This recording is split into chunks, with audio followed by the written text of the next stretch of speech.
मुजफ्फरपुर शहर में बहुत चर्चित हो रहे हैं। फिजिक्स पढ़ाते हैं, 11-12 को पढ़ाते हैं। किस तरह तैयारी करवाते हैं बच्चों को और चर्चा का विषय बना हुआ है, इस पर क्या कहना चाहिए? में सबसे पहले बच्चों के बेसिक कॉन्सेप्ट पे ध्यान दिया जाता है और खुद हम सिर्फ फिजिक्स पढ़ाते हैं, तो उसमें जितना भी बेसिक पॉइंट है पहले वो क्लियर किया जाता है। उसके बाद मेन कंटेंट पे है, ठीक है। मेन कंटेंट में जो भी एनसीईआरटी में कंटेंट होता है उसको प्रॉपर वे में एक्सप्लेन किया जाता है, ठीक है। उसके बाद उन्हीं टॉपिक को एक्सप्लेन करने के बाद अच्छे से उस पर एक एक टॉपिक पे प्रॉब्लम कराया जाता है और फिर आफ्टर दैट हर एक चैप्टर के लिए टेस्ट लिया जाता है। इससे यह पता चलता है कि बच्चे का प्रोग्रेस क्या है। इस आधार पे हर एक चैप्टर को हम लोग टेकअप करते हैं, ठीक है। पूरे 11th और 12th में 34 चैप्टर्स से एक्सरसाइज है। उन सारे चैप्टर्स पे प्रॉपरली एक पॉइंट टू पॉइंट ध्यान दिया जाता है और उसके बाद बच्चे को वहाँ पे एक एक पॉइंट से न्यूमेरिकल कराया जाता है। आफ्टर दैट फिर टेस्ट लेके फाइनल वहाँ पे चैप्टर को हर साल मतलब कि जैसे बच्चों का रिजल्ट अच्छा निकलता है और मतलब कि अच्छे मार्क्स से पास होते हैं। अभी जो रिजल्ट निकला है बिहार बोर्ड का, अभी सीबीएसई का रिजल्ट बाकी है अभी, तो बिहार बोर्ड के कितने बच्चे मतलब कि जैसे अच्छे मार्क्स से पास किए हैं वो बताएं। हमारे पास ऑलमोस्ट जितने भी पढ़े हैं 80 से 85% बच्चों का रिजल्ट 70+ है, 70% प्लस है। कुछ एक बच्चे हैं तो सभी तरह का होता है, गड़बड़ाए भी है, उसको कोई संदेह नहीं। कमज़ोर बच्चों को किस तरह आप क्लास ले? कमज़ोर बच्चों पे अलग से, जैसे ये दोनों बच्चा है, हम देख लेते हैं क्लास में ये पढ़ता है तो यहाँ पे बिठा के अच्छे से उसको एक एक उसके डाउट्स को क्लियर किया जाता है। खुद से क्लियर करते हैं, चाहे वो मैथ्स हो, केमिस्ट्री हो या फिजिक्स हो। अच्छा पूछता है, बताते हैं आप यहाँ से सबसे पूछ सकते हैं।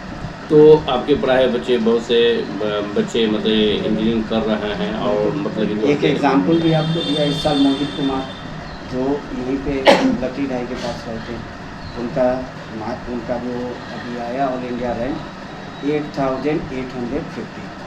तो कैसा महसूस हो रहा है जब रिजल्ट जब निकला आपको मालूम हुआ? तो ये फील अच्छा होता है। वो उसने कॉल किया, हमने देखा तो फील हुआ कि हाँ एक अच्छा काम, ठीक है। और ऐसे ऐसे बच्चे हर साल compete करते हैं। आप तो इस बार आए हैं, ऐसा नहीं है, हर एक साल एक बच्चा कोई ना कोई compete करता है। बहुत से पढ़ाने वाले हैं मगर पढ़ाने का ढंग मतलब कि अलग अलग होता है सबका। तो आपका पढ़ाने का जो ये है, ये सबसे इम्पॉर्टेंट बात ये है, आपने पूछा सही है। हम जब भी पढ़ाते हैं तो एक टॉपिक किया, उस पर बेस्ड क्वेश्चन कराए, ये सबसे इम्पॉर्टेंट होता है। टॉपिक वाइज अगर क्वेश्चन आप होता है तो बच्चा अच्छे कॉन्सेप्ट पे जाता है।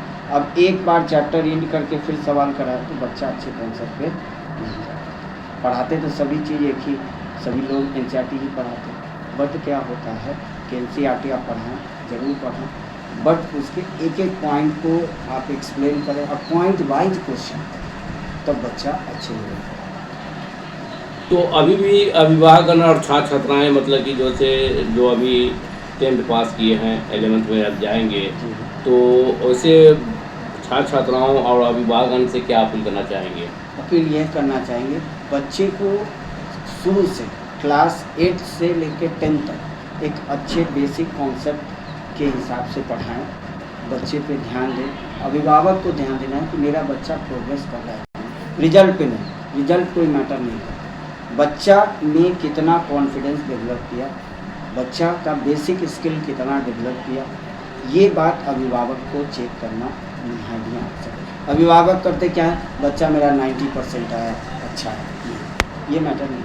आज भी मेरे पास एक 94% का बच्चा 10th पास किया हुआ है, वो सीवर जिला का है, 7th रैंक है पूरे डिस्ट्रिक्ट में, तो भी है, वो भी बच्चा है पढ़ने वाला, वैसे ही है। पहले के मतलब ये बच्चे अक्सर कोटा जाते थे, दिल्ली जाते थे और अदर स्टेट में जाते थे अपने कोचिंग लेने के लिए। अब मुजफ्फरपुर में उपलब्ध है, हाँ, तो उपलब्ध है।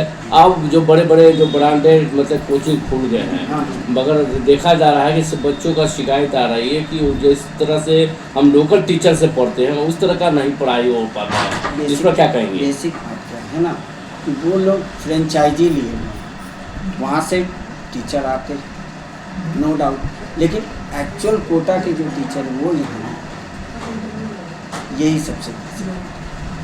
ये तो एक समय लगेगा, धीरे धीरे डेवलप हो जाएगा, हम लोग का भी कोई गलती नहीं है। तो वो लोग जब डेवलप कर लेंगे तो यहाँ भी इंस्टीट्यूशन वैसे शिकायत नहीं है, थोड़ा तो होता है। आप 100% एक बार में खोजे तो संभव नहीं हो पाता, जो ग्रेजुअली इम्प्रूव कर रहा है। जो बच्चे नए संस्थान ढूंढ रहे हैं, नए कोचिंग संस्थान को खोज रहे हैं, उन बच्चों से क्या कुछ कहेंगे? उनसे यही कहेंगे कि आप उनके उस जगह जाएं जहां बेसिक कॉन्सेप्ट पे ज़्यादा ध्यान दिया जाता है। और दूसरी बात यह बात बताएं, वहाँ पे ये चीज़ देखें कि फैकल्टी कैसी है, क्या वो बेसिक कॉन्सेप्ट पे ध्यान दे रहा है, आपके डाउट्स को क्लियर कर रहा है कि नहीं। इंडिविजुअली अगर वो अपने आपके डाउट्स को क्लियर कर रहा है, आपकी जितनी भी बातें समझ रहा है तो अच्छा है, चाहे वो बड़ा हो या छोटा। नया बैच कब से स्टार्ट हो रहा है? नया बैच तो ऑलमोस्ट प्रोसेस हो गया है, लेकिन एक नया बैच हम 15 मई से स्टार्ट करेंगे फॉर क्लास। तो छात्राओं से क्या अपील करना चाहेंगे?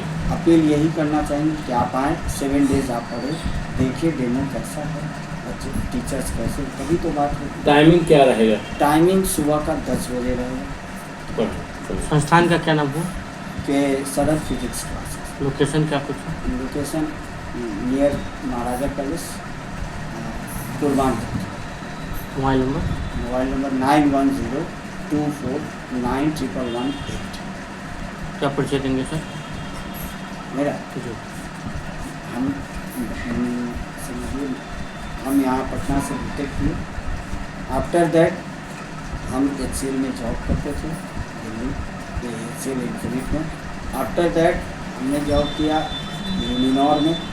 यूनिनॉर के बाद फिर वहाँ से हम लोग रिज़ाइन देके कुछ एक बेसिक बातें थी, रिज़ाइन करके उसके बाद हमको टीचिंग।